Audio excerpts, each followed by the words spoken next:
Cela faisait déjà 2 heures que Lisa restait suspendue dans la salle de bain. Juste en dessous d'elle se tenait un tueur psychopathe, l'homme aux cheveux courts. Son rituel glaçait le sang. Après chaque meurtre, il chauffait la lame de son couteau à blanc, puis l'enfonçait dans sa propre peau.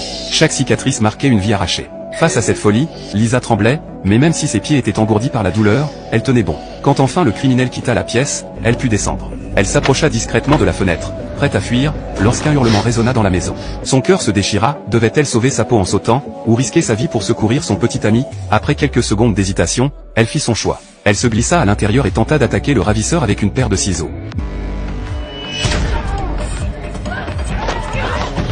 Mais l'homme se retourna juste à temps et la saisit. Dans la panique, Lisa réussit à le repousser d'un violent coup de pied, puis s'enfuit dans une chambre. Elle bondit vers le grenier, y bloqua la trappe avec un coffre et chercha une arme.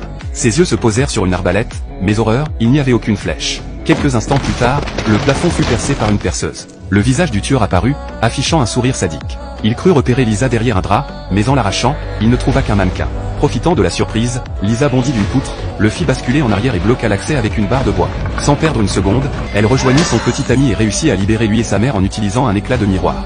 Mais à peine avait-il franchi la porte qu'ils tombèrent nez à nez avec le chef des ravisseurs. Contre toute attente, celui-ci ne leur fit aucun mal. Condamné par ses blessures, il les laissa partir. Malheureusement, les fugitifs furent rapidement rattrapés par les autres complices. Lisa, restée en retrait, parvint à se cacher et remonta silencieusement à l'étage. Dans la chambre, elle fouilla un sac et mit enfin la main sur une flèche. Quand le ravisseur entra, elle grimpa de nouveau au grenier, échappant de peu à son regard. Mais le danger redoubla. L'homme renversa de l'essence dans toute la pièce, prêt à incendier la maison et la brûler vive. Lisa, le souffle court, arma son arbalète avec précision. Au moment où il comprit le piège, il était déjà trop tard, la flèche siffla et le cloua au sol. Pourtant, dans un dernier souffle, il alluma son briquet.